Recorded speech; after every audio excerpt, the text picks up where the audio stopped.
All right, welcome to Ball and Chain Podcast, episode 239.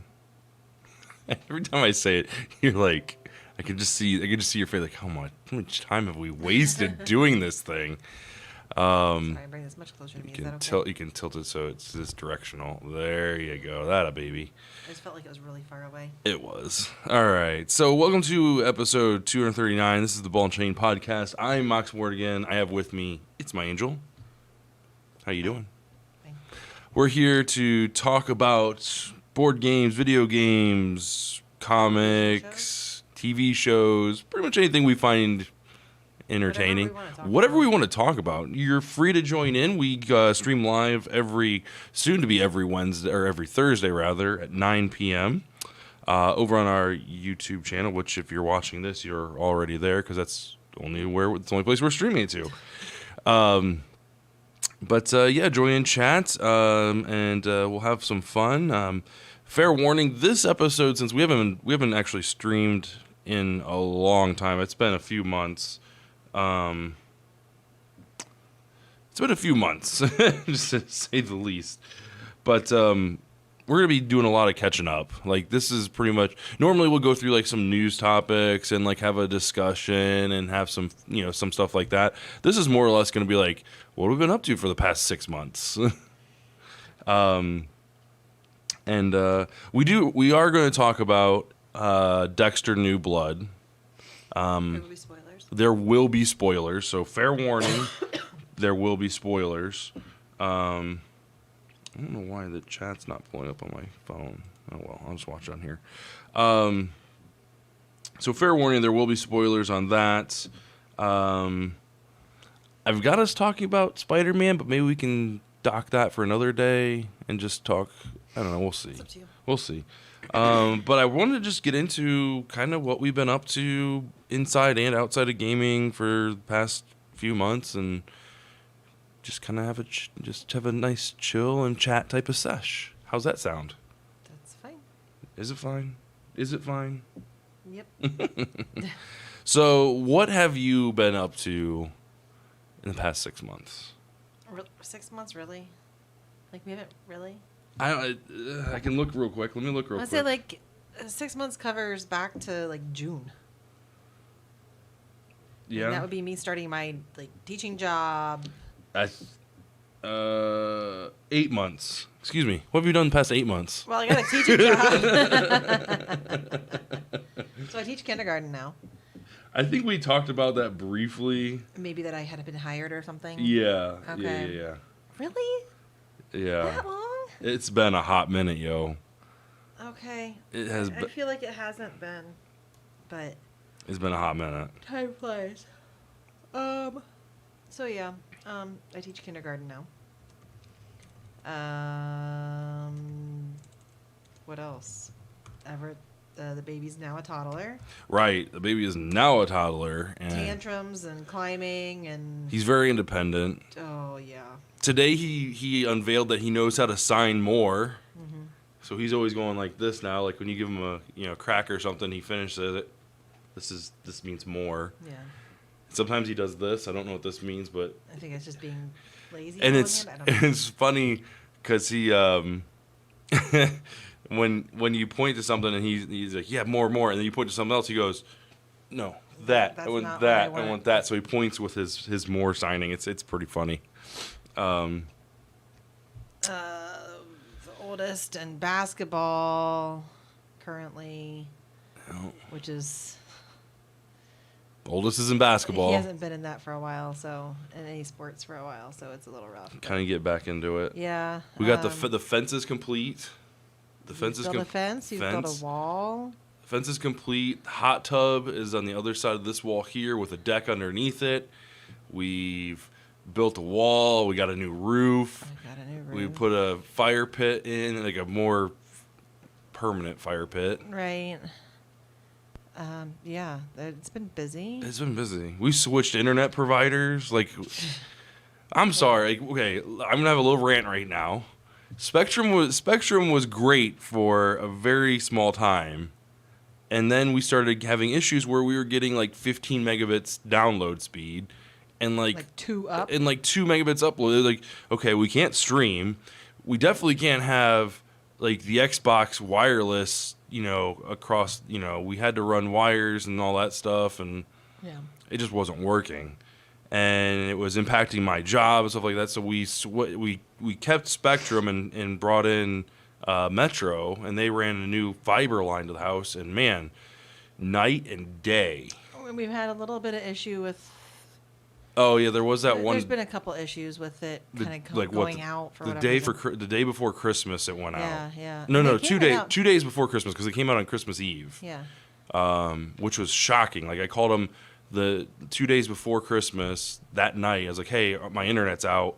I don't have to work for 3 days, but it needs to be fixed. I assumed that they were going to be like, oh, we'll be out on Monday because of the holiday. But he was like, no, they'll be out tomorrow morning, 8 a.m. Well, and the guy at the call center when I called gave me a 24-hour number that they're open. You can call whenever, directly to the tech support people. So that was really nice. Like customer service wise, like I really appreciate that. Yeah, definitely. Most definitely. But the middle child has been up to what? Oh, Sawyer? He's still preschool. He goes full time with me. He loves it.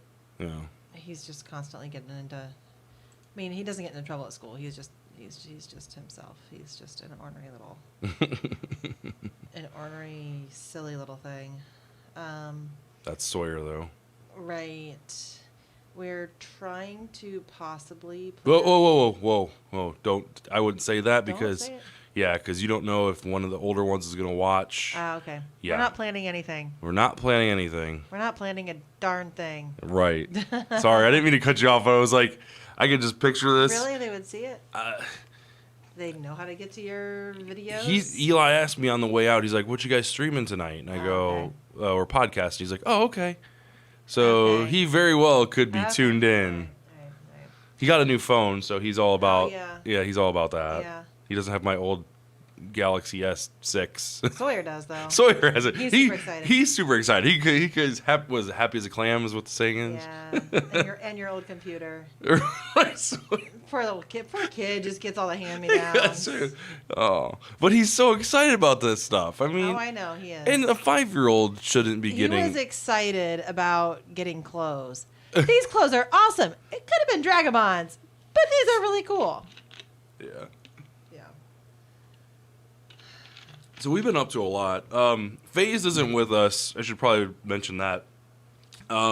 His schedule is kind of all up in the air and all over the place. So we are going to be streaming every week. He's going to join us when he can. That's just going to be what it is. So, you know, when he's not with us, you guys get the one camera view.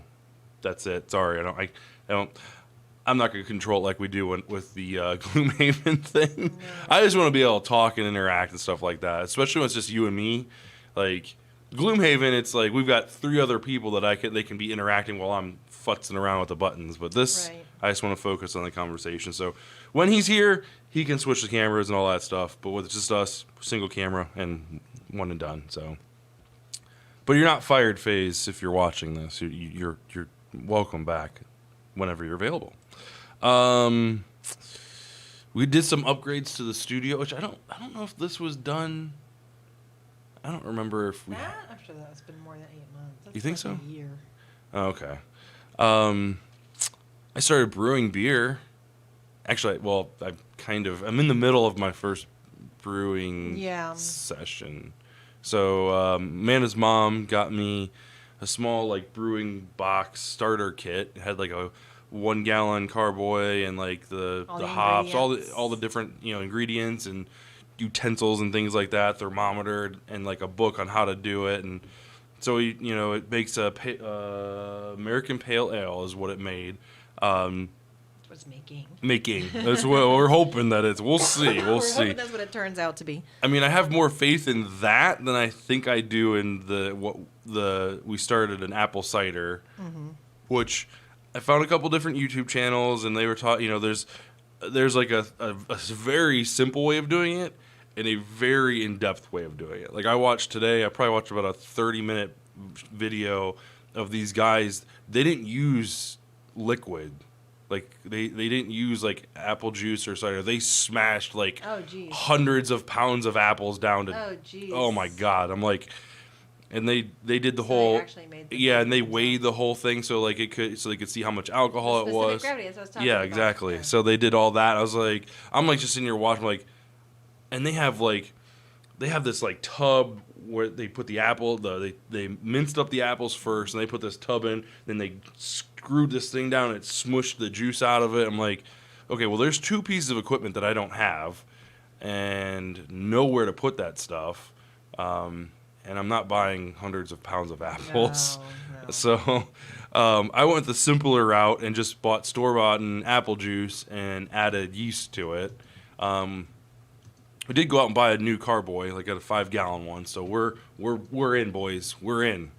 So we'll see how this goes. I think it's cool. I'm just more or less concerned that particular juice wasn't the right juice. Right. I read the label. It didn't have any of those like sulfate thingies on it or anything like that. It was pasteurized.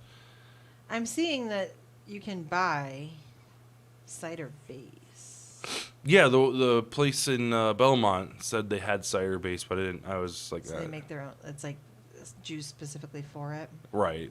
So tell you what, if this doesn't work out, we'll do that. We'll go that way with it. But anyway, so that's exciting. I'm pretty pumped about it. Oh, yeah, but see, this says it makes 5 gallons of cider, and it would have been just about cheaper than buying your. What's that? The cider base. Oh, you add water to it or something like that, or it's they just 64 ounce. It says a 64 ounce Pro Series cider base makes 5 gallons of cider, and it's $26. Yeah, I mean it's about this. I mean it's about the same. It's a little bit more because mine were $4, and I bought 5 of them. But mine's not gonna make 5 gallons though. Mine's gonna make less than 5 gallons. Yeah, because they're not gallon. They're 3 quarts. 3 quarts. Yeah. Anyway, we're kind of getting off topic.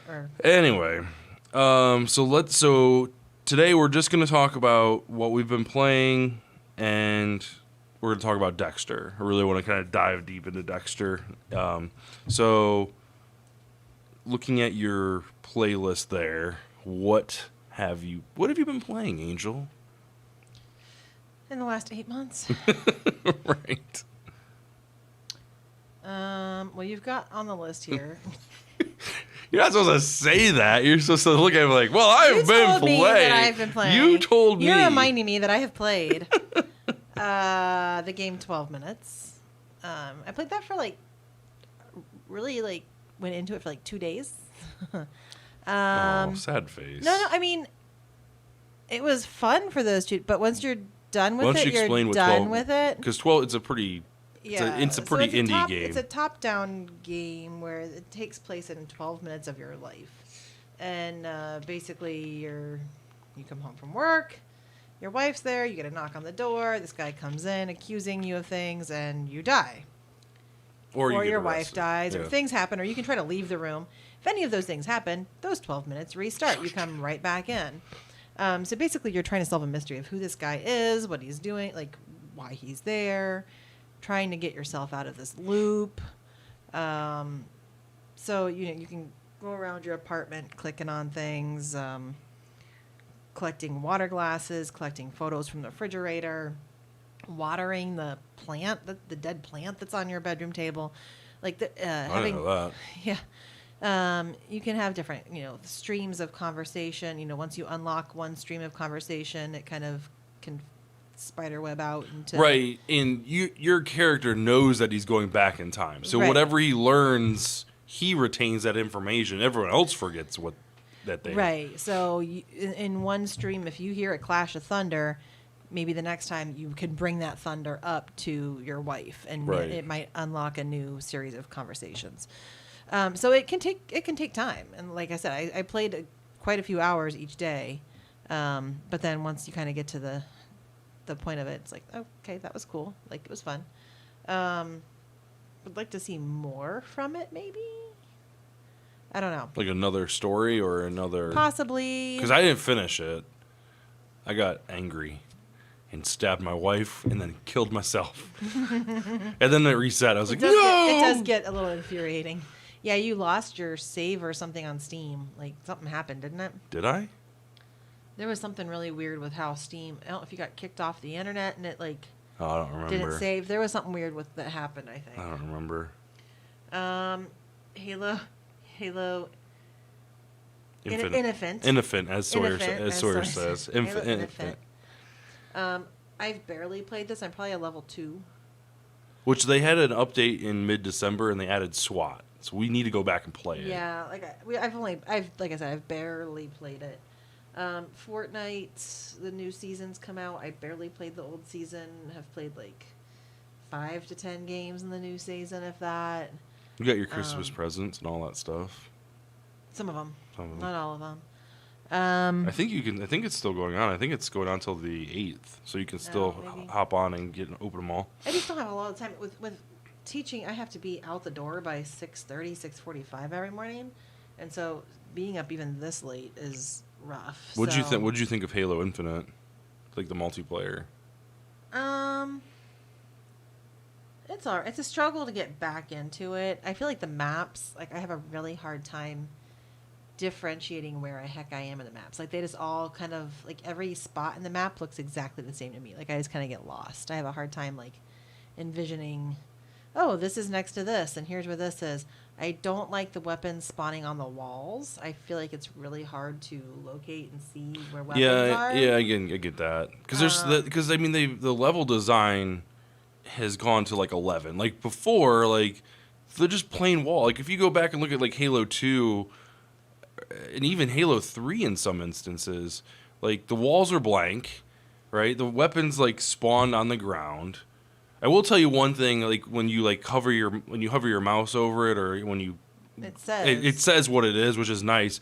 But if you're just kind of running by and you don't, look to point your cursor over it, you could run right by it. Yeah.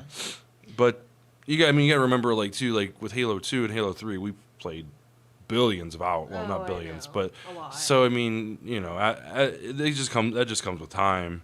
But I agree. I wish more of the weapons would spawn like in the middle, on a gravity thing, and it doesn't have to be. But I don't know. So I'm just kind of which some of them do.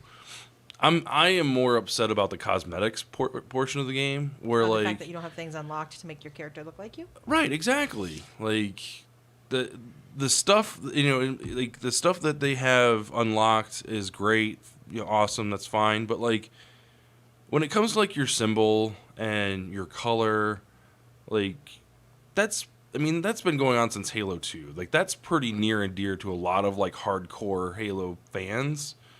And I know some people are like, oh, it's just your color, it's just your logo, it doesn't mean anything. Like, well, in some cases, I've been playing as this color of Spartan with this logo since the last 20 years. Right? Like, how does it hurt 343 to just whatever has been released from the Halo so far as logos go, those should be automatically included. Like absolutely automatic. Those should be unlocked from day one. You know, as far as like the Spartan armor and stuff like that goes, make that stuff be unlockable. That's fine. Yeah. You know, and then design new logos or, you know, or come up with different color combinations or whatever. But like basic maroon and yellow highlights, that should be a basic default setting. Like, well, yeah, you can't. You have to and everything is a color combination. Like you can't customize it nearly like you could before, where it's like, okay, I want my shoulder pads to be this color.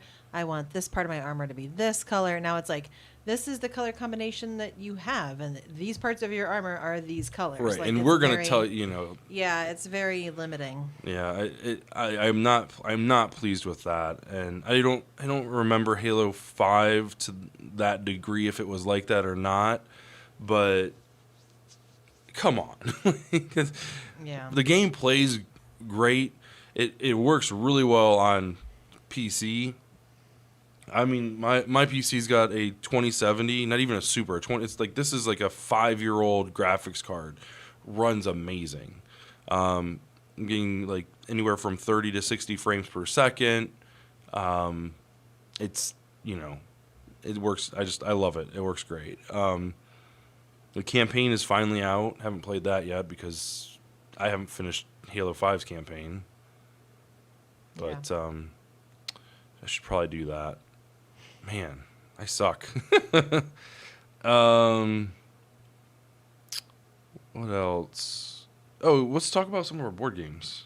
We got board games for Christmas. They're sitting next to you. Board games. Yeah. They're sitting next to you. I know. Okay. I'm sorry. I'm tired. Just going back to work after having 2.5 weeks off is rough. We should just not go back to work. Right?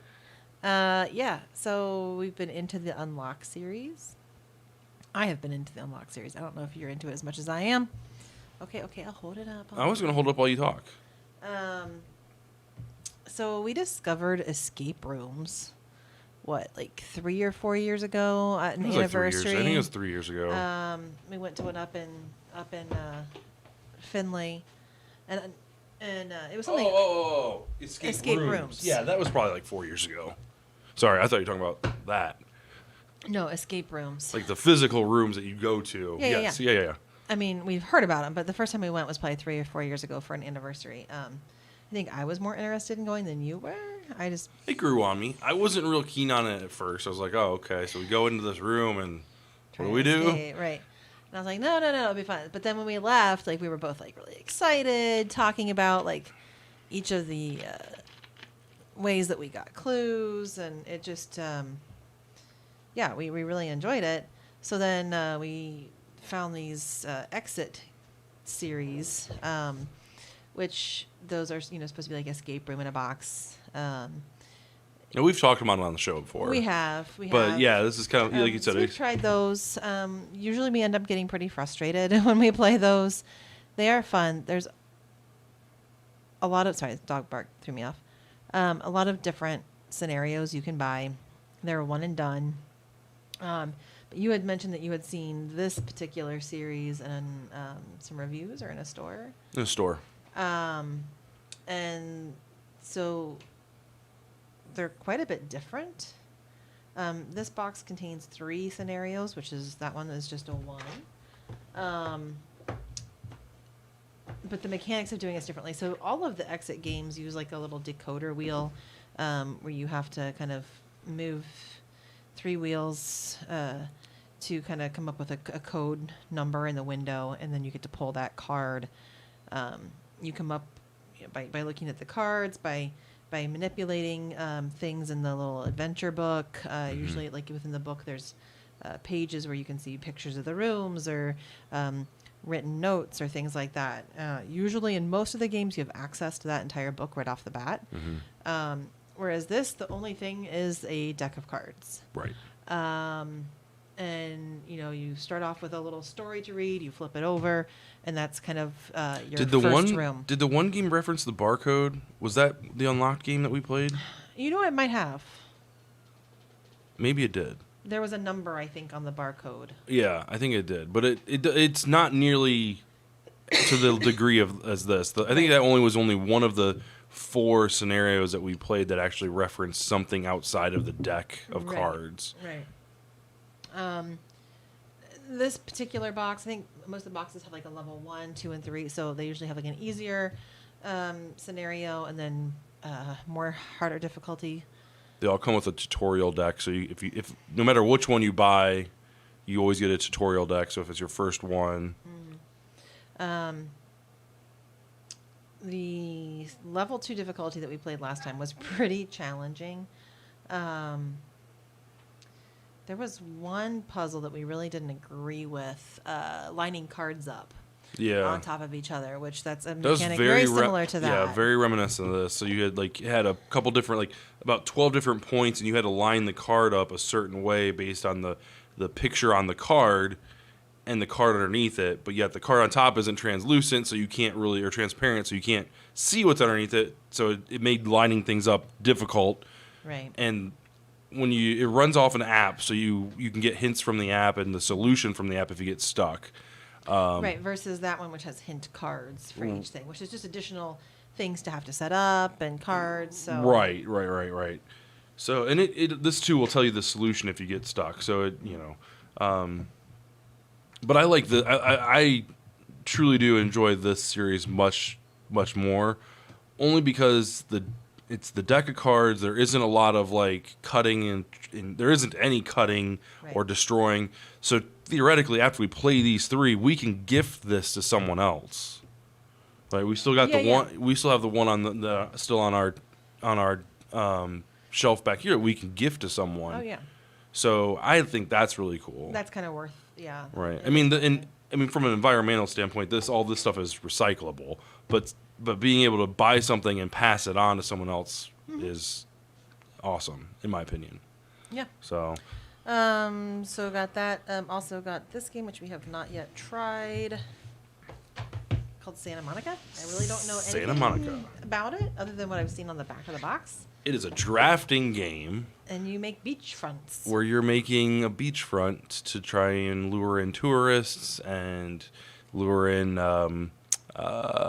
locals and stuff like that. And you're building on the on the what's this called? Boardwalk. Thank you. You're building on the boardwalk and you're building on the actual beach and stuff like that. It says draft a feature card from the display to build up either your beach or your street. Yep. So it seems like a lot of fun. I watched a couple reviews on it. I did unboxing for it, which will be coming out later this month. Looks like it uses little sand dollars as some type of currency, possibly, or ways to buy things. The art direction's really the creative direction for it is really on point. It's really good, really good. A food truck and foodie token. It says back. Footprint tokens. So it'd be cute to try. We also got You Got Me, or no, did Santa? Oh, You Got Me, Boss Monster, which this is an older game, but it's really cool. It's got a kind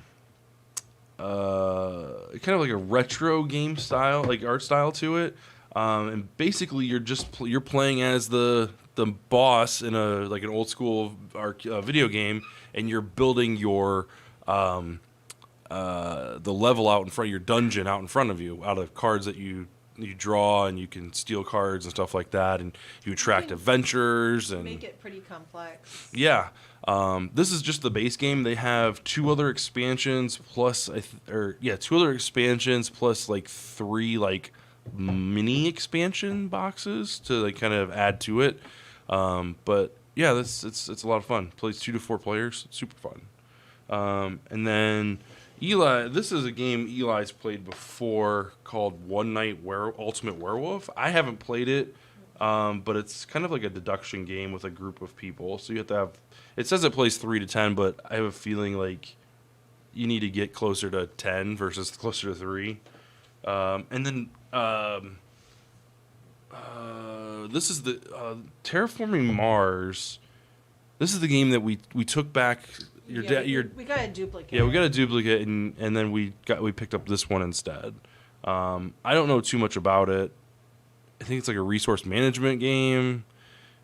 I'm not really sure. It's a very popular game because it's got a ton of expansions, and I think there's actually this is like the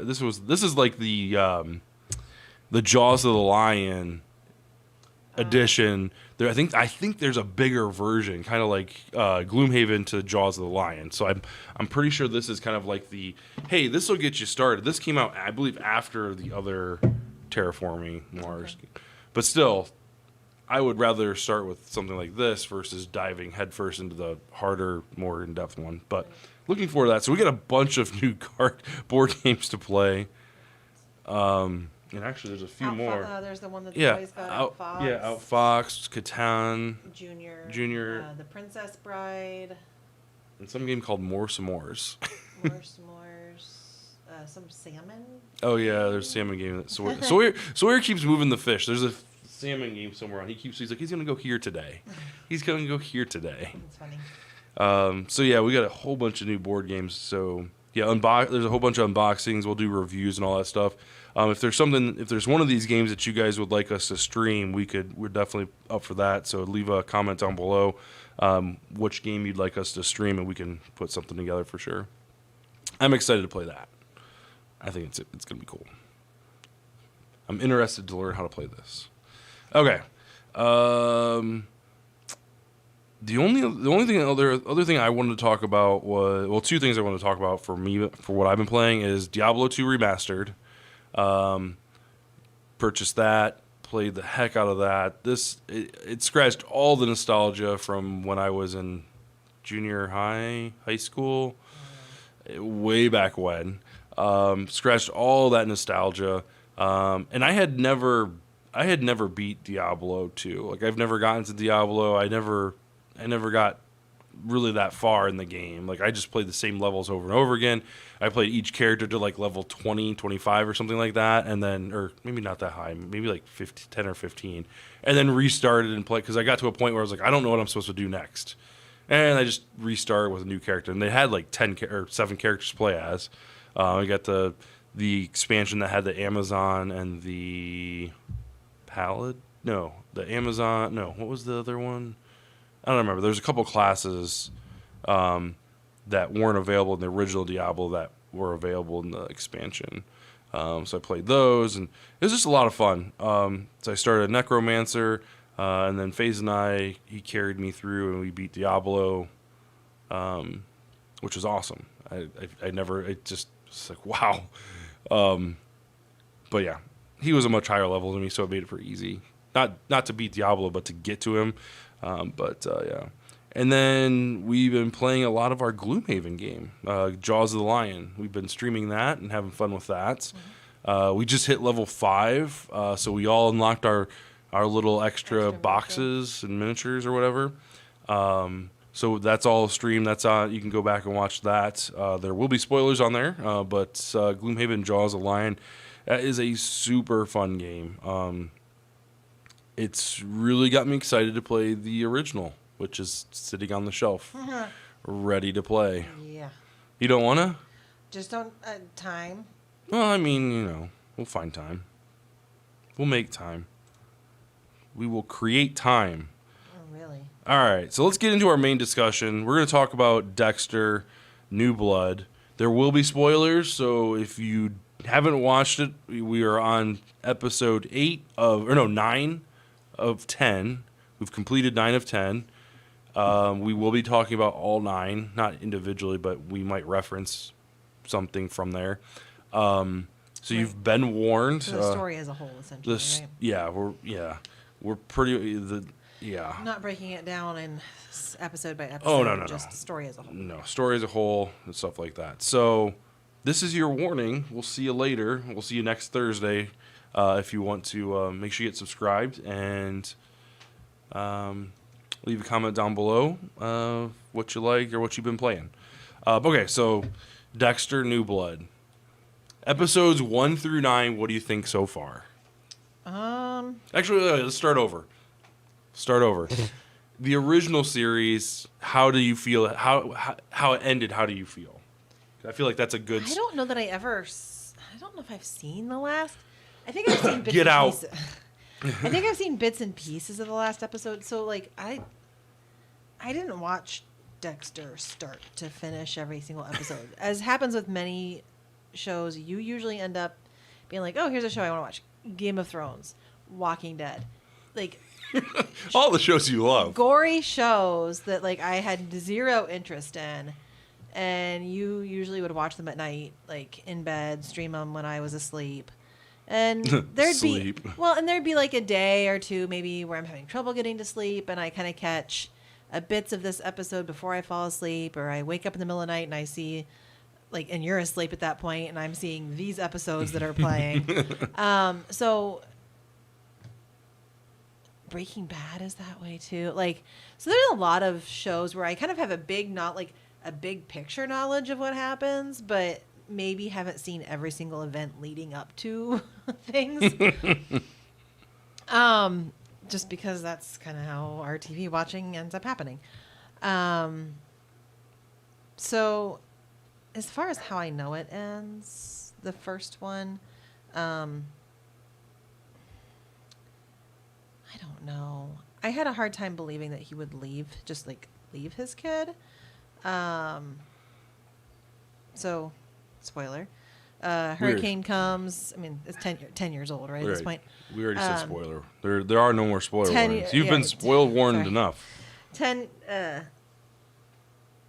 Dexter, everyone he loves besides like his son and Hannah, right, has died, and he decides to basically make a run for it. I don't think they suspect him of anything, but I think he honestly just thinks that like this is nothing a better time. good can come around from me being here. Yeah. So he leaves Harrison with Hannah and takes off. They go to Argentina, right? Is that where they were? They do. Yeah, he goes to Alaska, New York. New York? Was it New York? Oh, that's right, because he was like a lumberjack at first. Yeah, he's where Harrison. This is for the new show. Where Harrison comes to find him is in like northern New York, where it's like cold. Like they're out in the boonies. He's working as a rifle. Like he works at like a hunting shop. Mm-hmm. And sorry, I'm getting ahead because that's not You're what okay. you asked me. So what did you think of the original series? Was it entertaining? I mean, I did end up getting into it. Do you feel like I feel like needed? the characters were like played their parts well, and you got to care. I mean, it was interesting because this guy he's a serial killer. Like it made you care about him, right? Even though he's like a sociopath. He's a good murderer. You start to, and he does. It's like Batman, right? Yeah, vigilante justice.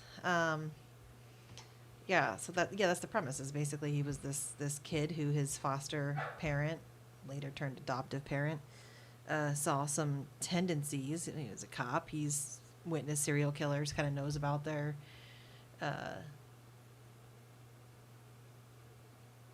traits and habits, and adopts this kid who he had found sitting in a pool of his mom's blood, and sees some of these behaviors starting to come out in Dexter, and so says, hey, you know what, instead of sending you to therapy, I'm going to show you how to channel your anger and your dark passenger and right, these dark thoughts to do something good. Like these people, slip through the justice system, so go out and kill them instead. right.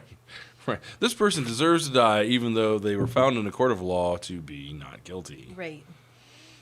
Which it's funny because in the old series, Dexter talks to his dad's deceased, but he talks to him kind of as like the angel or devil on the shoulder, right? Like it's his conscience. In the new one, it's Deb, so right. his sister, his adoptive sister, who's passed away. Right. And but you can definitely see his change in his ideas by what his conscience is saying.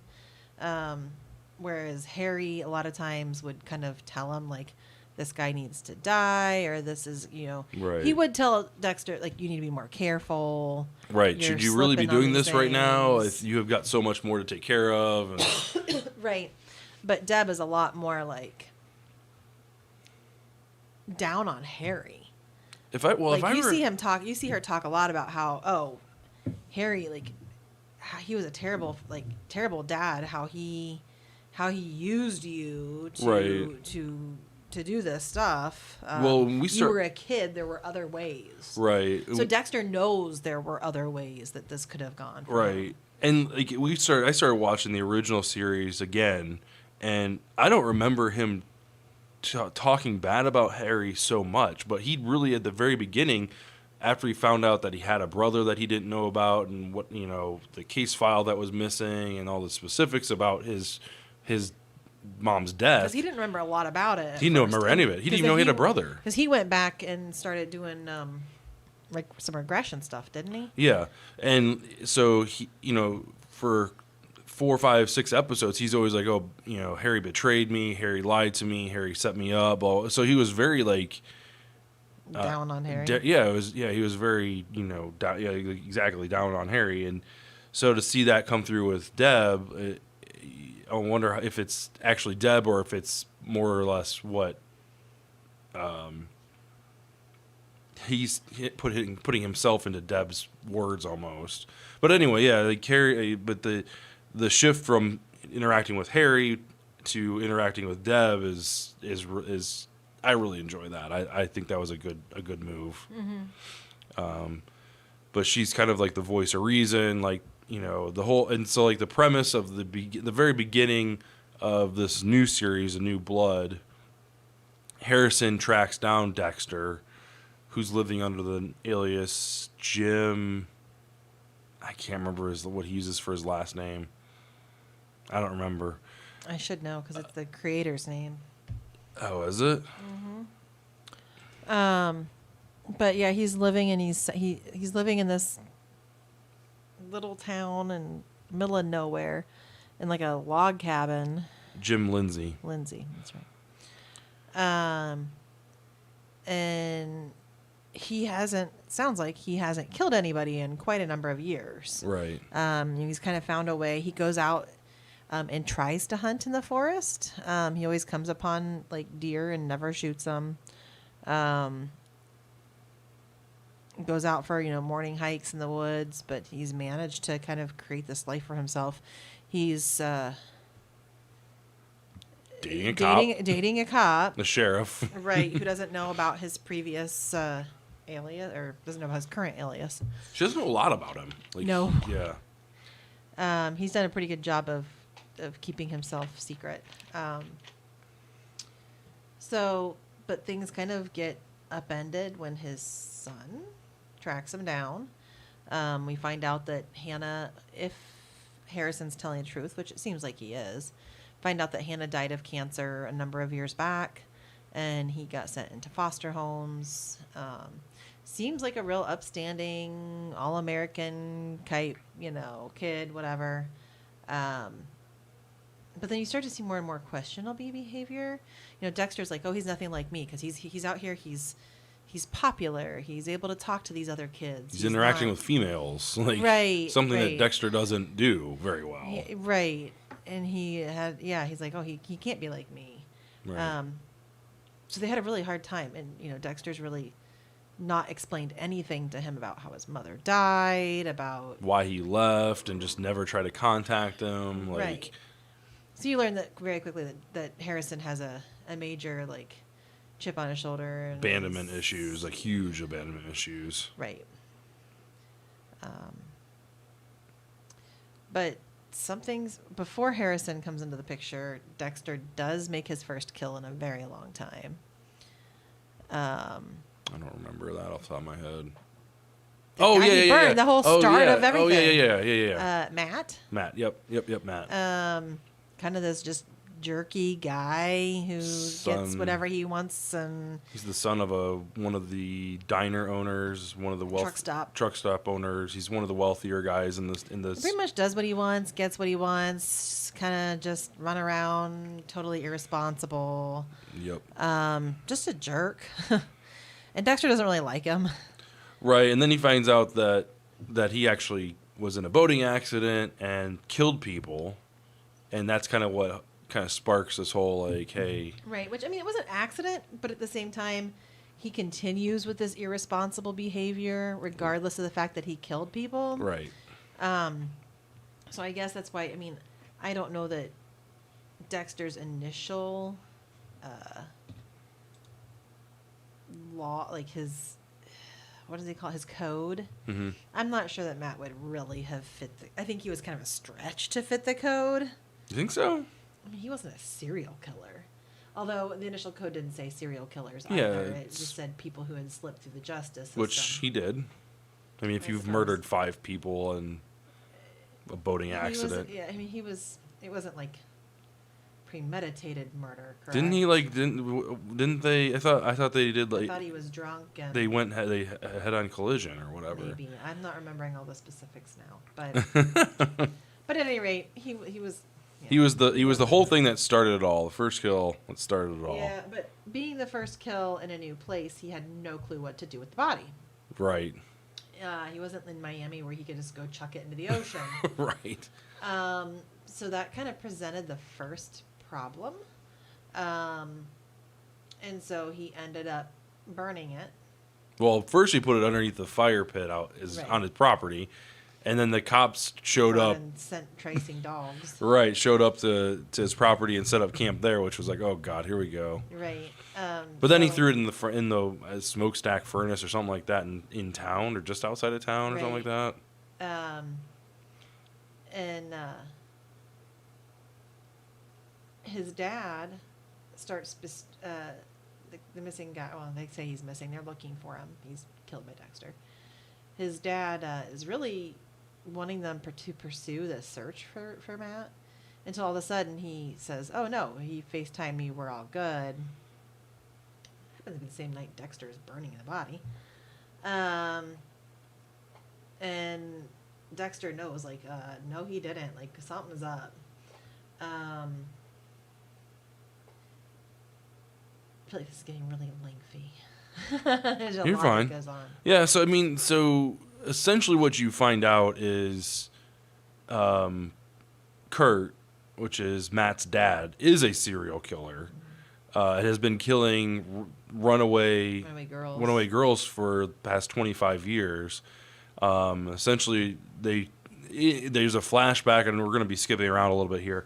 There's a flashback showing his first kill, which is Dexter's girlfriend's best friend when they were teenagers. They were supposed to run off together, and she bailed on her, and so the other girl. At least we assume that's his first kill. I'm pretty sure that was his first kill. But she got out of the car, and like he got out of the car and shot her in the back or whatever. And so like he's been replaying the same thing over and over again from his cabin. So he's at the diner. This is where the runaways kind of go to get something to eat or beg for money or whatever, or panhandle or whatever you call it. And he'll take him back to his place. He's got like an underground apartment, which is really weird. Right. Like, I mean, it looks nice. Girl, I'm like, but you don't, like, he doesn't even lead you through like this nice, beautiful entry door. Right. Like, yeah. The only way and the way we know how you get into it is because he takes this reporter, this girl who has this podcast about serial killers. He leads her there, and we see that he leads her through this really sketchy passageway underground. Yeah, it's like the doors like you would go down to your cellar, like on the side of your house. You open these up, and there's go down. It's this really like kind of scary looking long hallway. At the end is a door. A nice room. Is a nice room where Very it suspicious. Locks from the outside. Yeah. But so he gives them a good meal, a place to stay for a couple days, and then dresses up in his white camo and his white hood, and he's got his, sniper rifle with the laser dot, which doesn't seem like it's necessary, but whatever. I think that's more for the camera and us than it is for him. But anyway, and then he, tells them to run, get out, and they're freaking out like, what? And so, of course, they just run and shoots them in the back, and then preserves them in his little hidey hole. One of the last episodes, you do see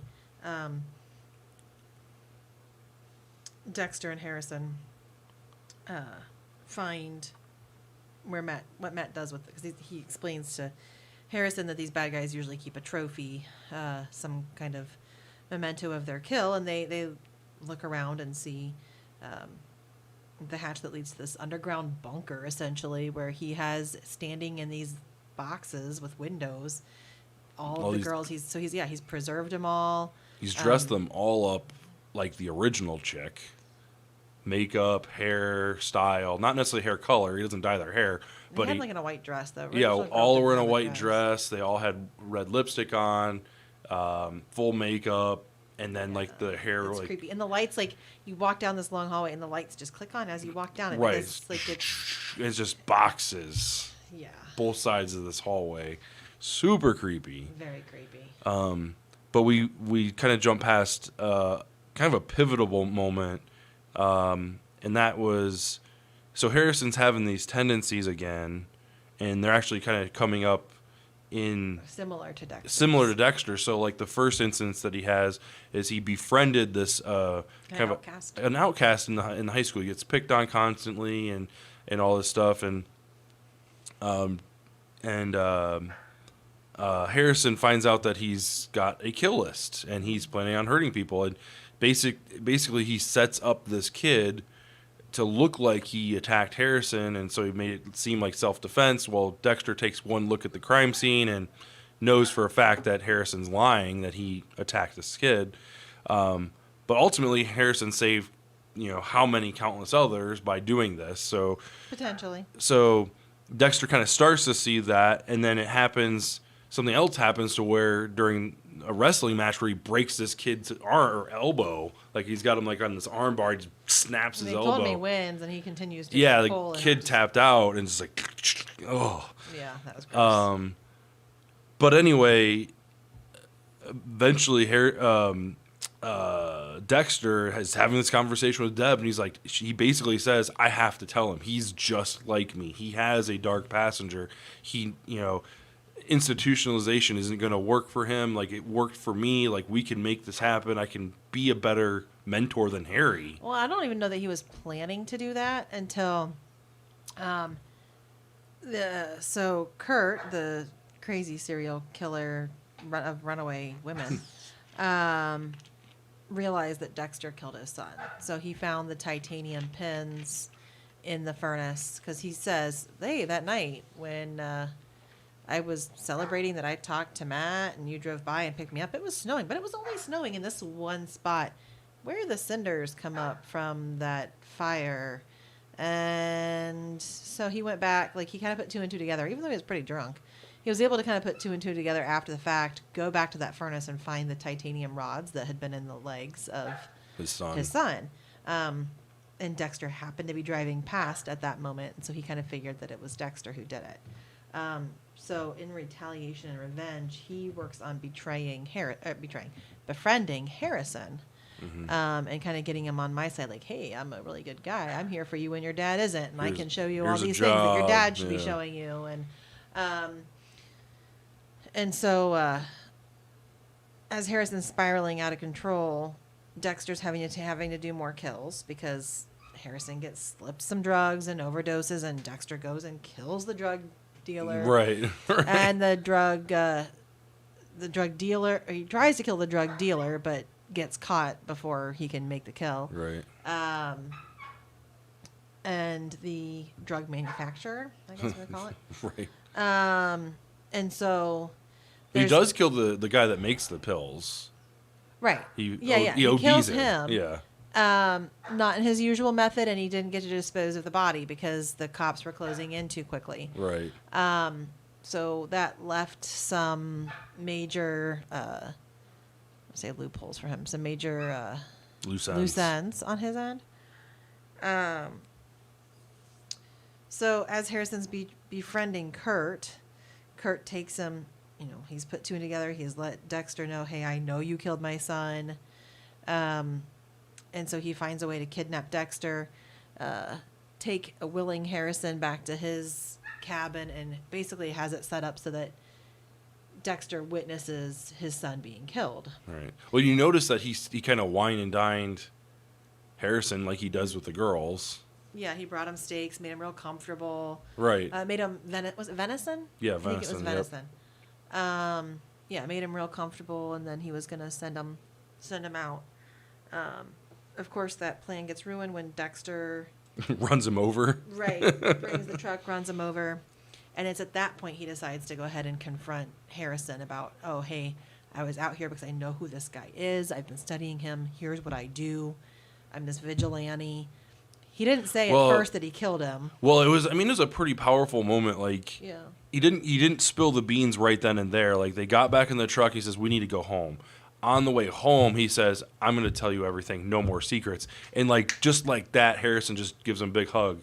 And it's just like, and you don't see that type of emotion from Harrison towards Dexter because of how far apart they've been and how distant Dexter is to Harrison even while he's here. Like, yeah, like it's. I think that was a very powerful moment. So then the next episode begins with him explaining kind of like the light version. Like, he doesn't tell him that he murders people. Right. He's like, oh, I confront them and show and them their make sure ways. that they don't do this again.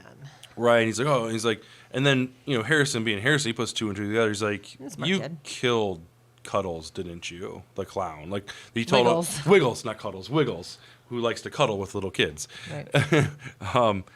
But Wiggles was the example that Dexter was telling him about, was this clown that was a pedophile, and he did away with him, but he made him sure he never did it again. So, so then they capture Kirk, and he's kind of talking to Harrison like, hey, this has got to happen. He's like, if we don't, how many more girls are going to die? And we can't go to the police because we don't have probable cause. What, because that was the first thing that Harrison said. He's like, well, we got to go to the cops. He goes, but you got to think about this. How did we get down here? How did we find this? We don't have those answers. We have the ends, but we don't have the the point A to point B. We have the B, but right. Not the send. He already got off with murder once. Right. Which they had DNA evidence against him, and he said, "Oh no, I didn't do it." And they said, "Oh, okay." Like, it was my dad. My dad was a horrible person. Like there's a lot of. There are a few. I will say there's quite a few.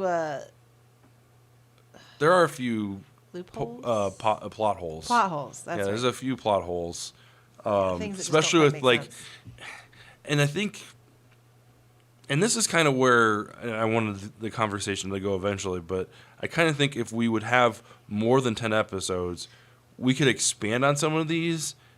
You think they're just trying to wrap it up nice and neatly? Right, because like at the end of episode 8, Dexter's shot in the leg, and then at the episode 9, he's running around fine. Like, and there's no time elapsed. He's not been to a hospital. Right. It's like one right after the other. It's the same night. He's shot to the point where he can squeeze his leg and blood will come out. Yeah, the one guy was following his... Right. Yeah. It's just like, that's. I mean, if we had more, if there's more time between there where he'd be like, okay, I went home and sought medical attention. I pulled the bullet out. I wrapped it. I seared the wound shut or what, I feel like... Yeah. Yeah, there's a few things that are just a little like, really? Right. They're kind of. I feel like it did fall short on the length. If it was like a 15 or 16 episode series or finale or whatever, then that would have been perfect. And right now you're like, oh, okay, awesome. Like, the bad guy's dead. Well, the problem is that Dexter hasn't done this in a while, and his girlfriend's kind of smart, and you've got some clues that happen. So we had this podcaster come to town, and her podcast talks about the Bay Harbor Butcher, and she mentions the fact that Dexter's a little weird with some things, that her radar kind of goes off around him. they go and see It's like a conference. right, they go to some kind of conference, and it happens to be Angel Batista. I know, it's the Angel, Right. which is awesome. Giving the speech, and he happens to be talking about, I think she brings up the Bay Harbor Butcher case to him, maybe, and he brings up the fact that, oh yeah, and so died, and so like this all happened, and we lost this good cop. Deborah Morgan and her brother, he was great, forensic person, and he died in the hurricane that same time. They left a kid, and he left a kid behind. He left a kid behind named Harrison, and she's like, "How many kids are there named Harrison in the world?" Right. I mean, there's probably quite a few. More than one. But it starts to kind of tip her off, and I don't know if Dexter's mentioned Deb. He may have. There was something else. Oh, when Harrison was on his drug trip, he mentioned to My dad isn't who he says he is, or something like that. He parties with her daughter, and mentions to her the fact that my dad, I don't remember the exact words, but like you said, there's something weird, like tips her off that there's something not right going on. So she knows the name Morgan. She knows that they're from Miami, and so she starts to dig, and she finds Dexter's obituary. Right. Of course, she's got to confront him on it. Right. And he comes up with a pretty good story. Like, hey, my wife died, my sister died. Like, this was just a terrible stuff going on around me. I just needed I saw this opportunity to take this new identity and this new start, and I went for it. I'm sorry. So they're on the outs. But she starts digging into it more when the podcaster tips her off to like the Bay Harbor Butcher. The Bay Harbor Butcher is possibly still out there, and they thought he was somebody from Miami Metro. And she knows he was from Miami Metro. Right. There was also some weirdness going on. Dexter happened to be in the right place at the right time. When she was talking, the reporter lady, podcaster, was talking to Kirk, and he took her back. Dexter was the one sitting way far away, right, and over her. So they realized he was recording on his phone, and right. Why would he do that? Right. So just a lot of really weird behaviors. Right. She interviews the one drug dealer again, and that he talks about the pin needle in his neck, which is another loophole or plot hole. Is Dexter attacked me, and I have this needle in my neck. Like, what did he do to me? Like, no, I guess nothing. Don't worry about it. But then she starts investigating, like, all the Bay Harbor Butcher killings have a similar thing. Which, I mean... Well, and then she finds the drug in the system, right. So she goes back to the... they said, oh, it's a drug commonly used by vets. So she goes to the vet and said, hey, I need to see who all has purchased this drug from you? And sure enough, month, Dexter was on the list. So all signs are pretty much pointing to Dexter at this point. Right. So we left off with episode 9, Christmas morning. Kirk's dead. Christmas morning, he wasn't dead. Yeah, Christmas morning, he came over while they were having Christmas. Yeah, that was exchanging presents, and that's kind of what made everything so jumpy.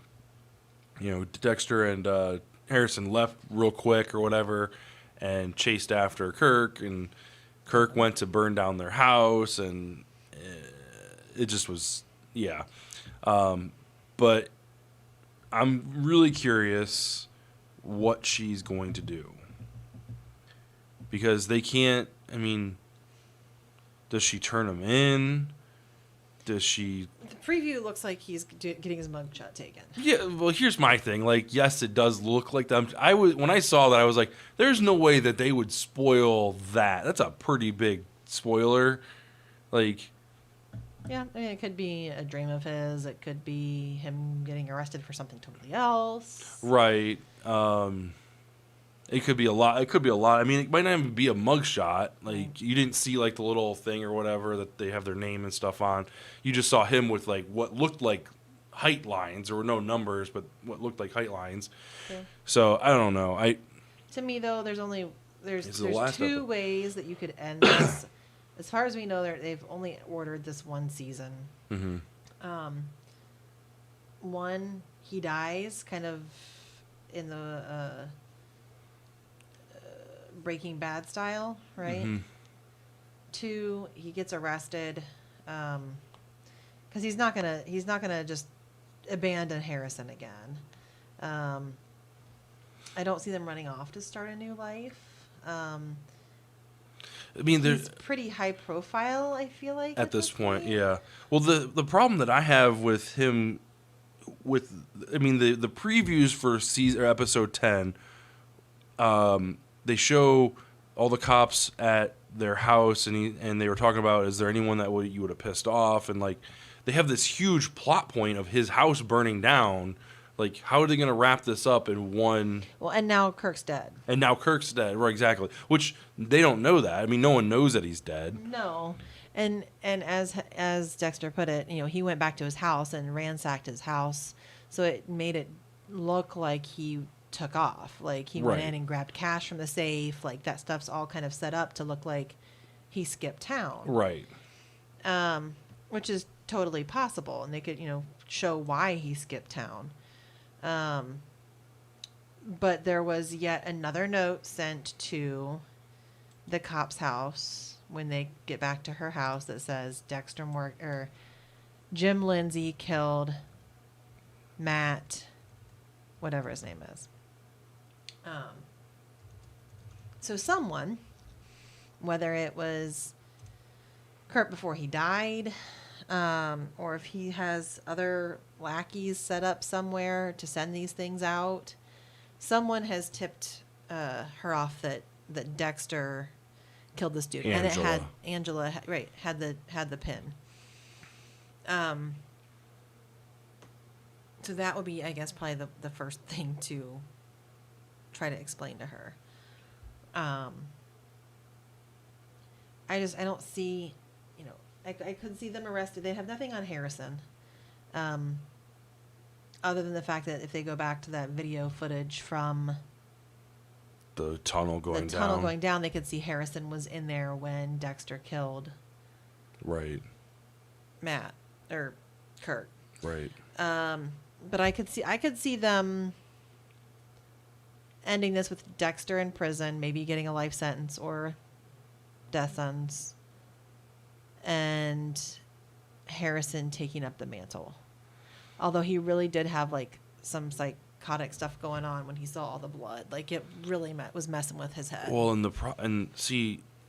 I feel like I have to set myself up for disappointment because there are so many loose ends right now with where they left off with episode 9 that there's no way that they're going to be able to pay this all off and have it be decent in one episode, unless this episode's 2 hours long, which I doubt it is.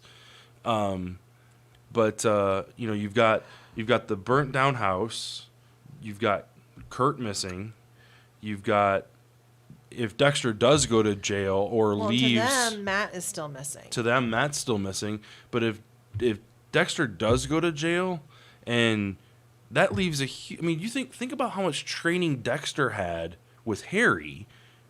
And with Dexter and Harrison, they have had one killing together, and now this kid's supposed to be like, okay, I'm fine now. I can go on murdering murderers and holding this dark passenger in. Like, right. The one thing I worry about is how are they going to make it feel like he's taking up the mantle and still make it feel genuine. That's the one thing I worry about. Yeah, I don't think they can just leave it with, hey, the two of them right off into the sunset at the end. Like, I just don't think that would be closure enough that they would. It would be hard for them to do that. To leave. He's had that his getaway bag in the first series for a while. Like he had it like planted inside the drywall.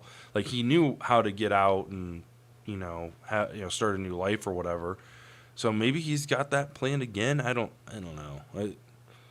I think the worst thing possible is for Dexter to abandon Harrison. Like that would be the absolute worst case scenario. You know what I mean? Like, oh my God, like look what I've done to you. Like this can't happen. Like, bye. Right? I don't think they would do that. But then again, he did that. They did that at the end of the first one. So, okay. So what did you like and dislike about the new series? Like, what are some of your like key takeaways? Like, what did you like about it?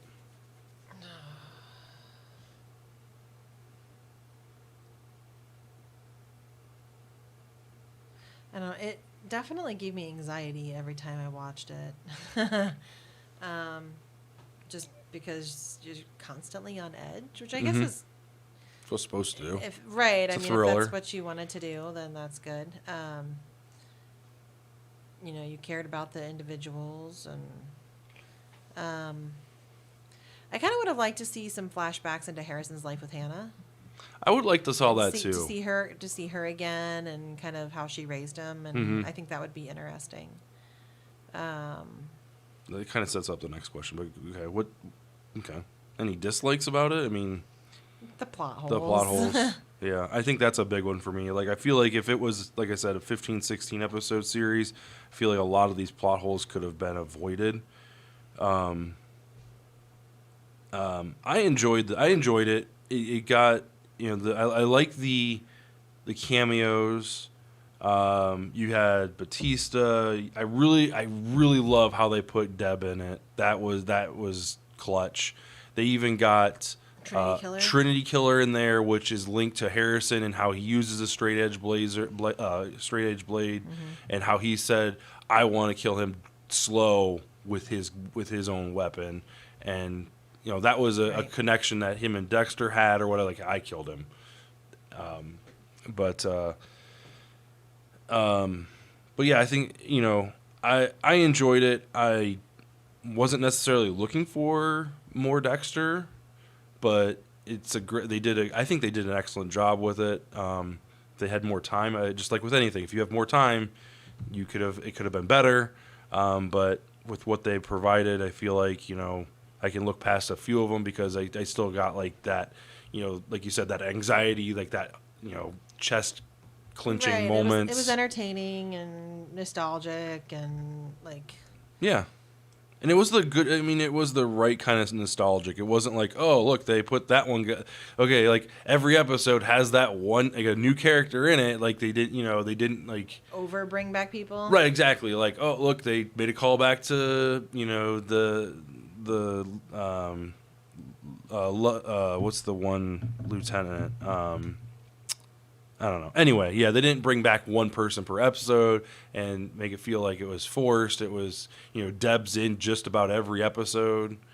I think maybe she's in every one. I think she is in every one of them, which is awesome. Would you want more, and what does that look like? Possibly. It just depends on how this ends. Like I said, as sad as it would be for me to see Dexter put behind bars, I feel like that's kind of what needs to happen in order for it to be continued. And then have like Harrison become like his early years. Because when we saw Dexter, it wasn't really him learning to become a serial killer. He was pretty much well-formed. Yeah, we had flashbacks into him working with Harry.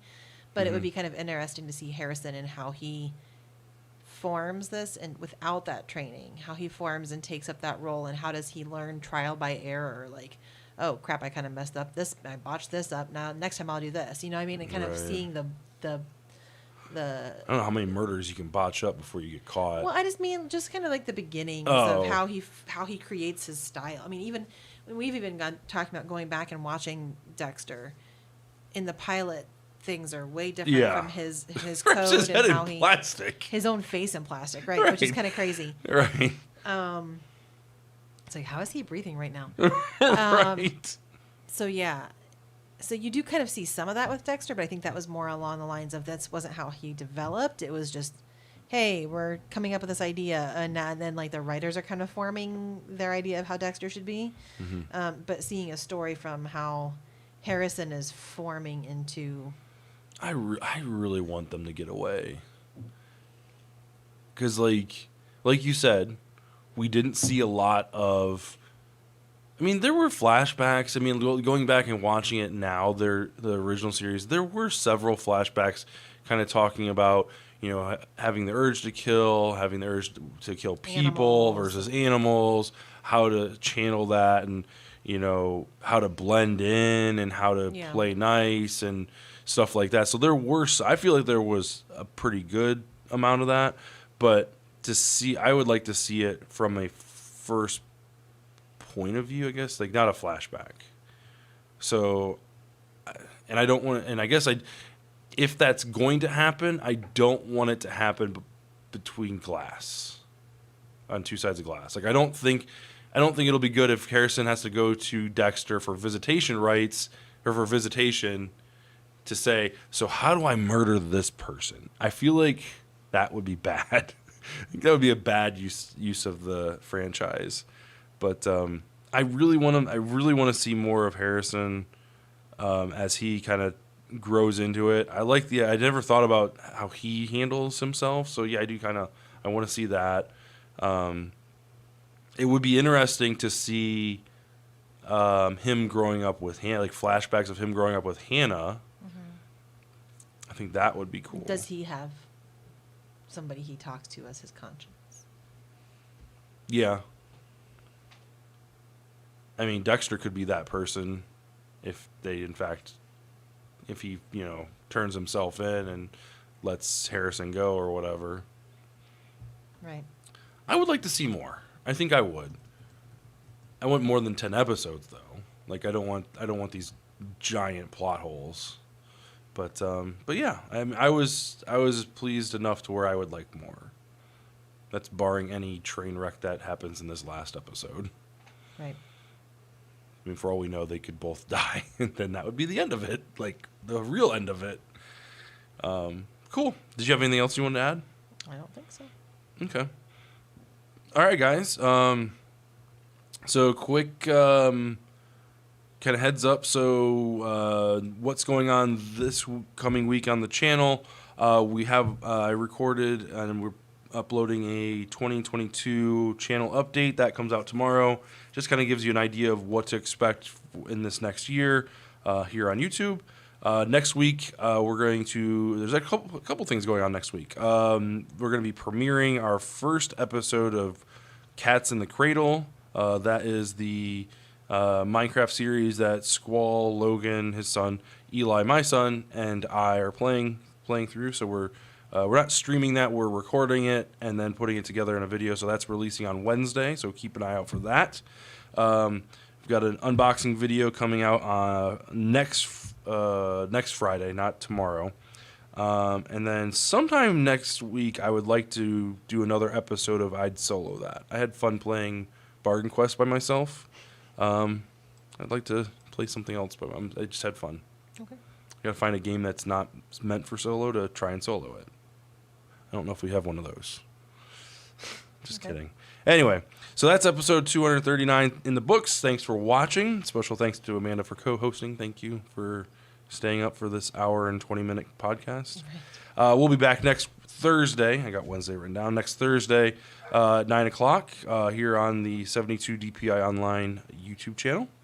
Make sure you get subscribed, click the bell icon, all that fancy stuff to make sure you get notified about when we go live. Oh, also, before I forget, we have relaunched our Patreon page, patreon.com/72DPI. If you get any type of enjoyment or any type of anything out of our podcast, our shows, or anything like that, and you want to give back, it's a great way to do it for $1 a month, stuff like that. There's a couple different tiers and things like that. So it's patreon.com/72DPI. Check it out. If not, just the likes, the subscribes, that goes a long way. We really appreciate that. So we will see you guys next week. Thanks for hanging out. Bye. Bye.